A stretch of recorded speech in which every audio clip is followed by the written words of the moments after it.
টাকা ইনকাম হবে না কেন? অবশ্যই হবে। তুমি আসো, ব্যবসা করো, ব্যবসা করে আমাকে কিছু দাও, পরিবেশ ইনফ্রাস্ট্রাকচার আমি দিচ্ছি। 50 গজ পর পর আপনি চাইলে তৈরি করতে পারবেন, নদী দিয়েই করতে পারবেন। আর সি বিচ তো পৃথিবীর সবচেয়ে লম্বা যেটা, সেটা আমাদের বাংলাদেশে অবস্থিত। লিঙ্কন বলছিলাম আবুধাবি থেকে, ইউএই, এটা রাজধানী আবুধাবি। সেখান থেকে বলছিলাম এখানে একটা সি বিচ আছে। সি বিচের অভাব নাই এখানে, যেহেতু তারা বিভিন্নভাবে ইউরোপিয়ানদেরকে অ্যাট্রাক্ট করে বা সারা বিশ্বের লোকজনদেরকে অ্যাট্রাক্ট করার পরে এখান থেকে তাদের ট্যুরিজম সেক্টর থেকে তাদের বেশ ভালো একটা ইনকাম আসে। এবং সেটার জন্য যে ধরনের স্টেপ নেওয়া দরকার তারা সেই স্টেপটা নিয়েছে আর কি। যেখানে বাংলাদেশের যে কক্সবাজার আছে বা বাংলাদেশের যে সমস্ত জায়গাতে আছে আমরা যেখানে এই ট্যুরিজম সেক্টরের উপরে কাজ করতে পারি, আমরা চিন্তা করতে করতেই বিশ্বের অন্যান্য দেশ সেটা করে ফেলেছে। তো যে সি বিচটাতে এসেছি এটার নাম হচ্ছে হুদাইরিয়াত। হুদাইরিয়াত এখন ভিডিও করতেছি কেন আপনাদের উদ্দেশ্যে, কারণটা কি? কারণটা হচ্ছে আপনাদেরকে দেখানোর জন্য যে এই যে বীজটা দেখতেছেন, এরকম বীজ বাংলাদেশের 10 গজ পর পর তৈরি করা যাবে নদীমাতৃক বাংলাদেশে। 50 গজ পর পর আপনি চাইলে তৈরি করতে পারবেন, নদী দিয়েই করতে পারবেন। আর সি বিচ তো পৃথিবীর সবচেয়ে লম্বা যেটা, সেটা আমাদের বাংলাদেশে অবস্থিত। বাট আমরা এমন চোরের চোর, এমন অলসের অলস, আমাদের দ্বারা পৃথিবীর কোনো কাজ সম্ভব না, কিন্তু সম্ভব চুরি আর অলসতা আর ঘুম। এটার কারণে আজকে আমাদের উন্নয়ন কোথায় চলে গেছে। খালি শুনি যে উন্নয়নের জোয়ার, সরকার চেঞ্জ হচ্ছে, উন্নতি হচ্ছে, অথচ আমাদের সাধারণ লোকের চোখে পড়তেছে না।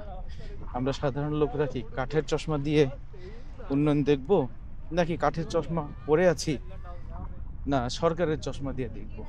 এটা আসলে আমার জানা নেই। যদি আপনাদেরকে একটু দেখাই, এখন বেশ রোদ, এবং ইউরোপ আমেরিকা থেকে যারা আসেন তারা মূলত ট্যান রঙের কালার পছন্দ করেন। স্কিনের যে রংটা তারা ওইটা পছন্দ করেন, এই জন্য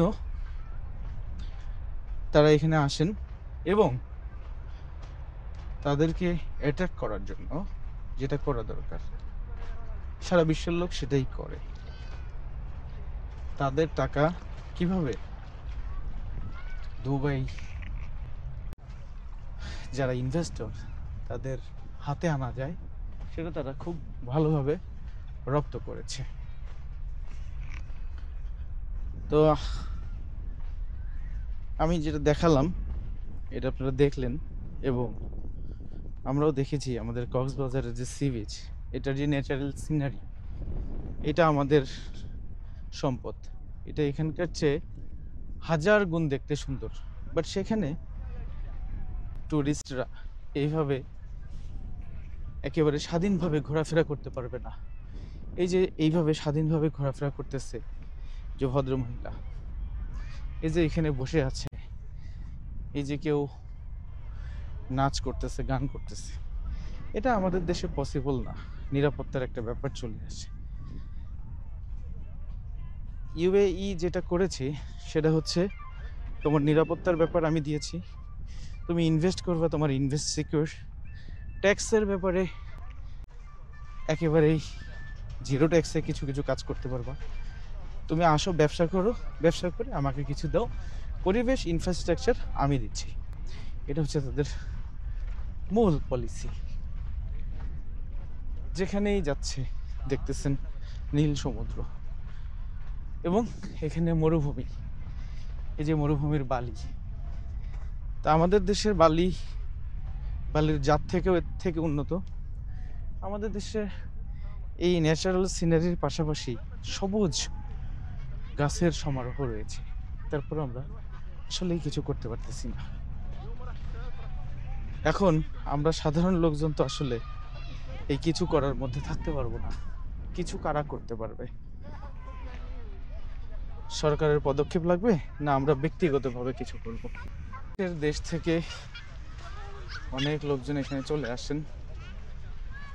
এছাড়াও পশ্চিমা দেশগুলো থেকে যারা আসেন তারা এখানে খুবই ফ্রি একটা লাইফ স্টাইল লিড করতে পারেন।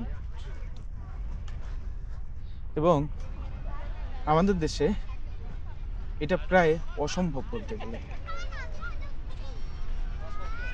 সবাই আমরা বলি 90% মুসলিমের দেশ, আসলে কোরআন হাদিস কতটুকু মানি এটা নিয়ে তো প্রশ্ন আছে। বিদেশিরা আসবে, তাদের জন্য আপনি যদি একটা জোন তৈরি করে দেন, বা আমাদের দেশ যদি একটা জোন তৈরি করে দেয় যেই জায়গায় বিদেশিরা থাকবে, তাদের যাবতীয় ফ্যাসিলিটিস সেখানে থাকবে, টাকা ইনকাম হবে না কেন? অবশ্যই হবে। বিদেশিরা চায় তাদের টাকাটা একটা সিকিউর জায়গায়, একটা প্রশান্তির জায়গায় খরচ করতে। সেটা আমাদের কক্সবাজার, কুয়াকাটা, তারপর বান্দরবান, রাঙ্গামাটি, যেখানেই বলেন সেখানেই রয়েছে। তো দীর্ঘায়িত করব না ভিডিওটা। এই ছিল এই বিচটা নিয়ে একটা ভিডিও, আবুধাবি থেকে বলছিলাম। পরবর্তী সময় কোনো একটা ভিডিও নিয়ে যদি আসি আপনাদের মাঝে, আবার ইনশাল্লাহ দেখা হবে। আপনাদেরকে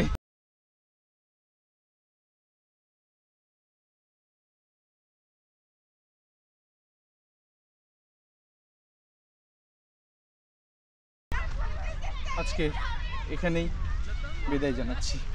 ধন্যবাদ।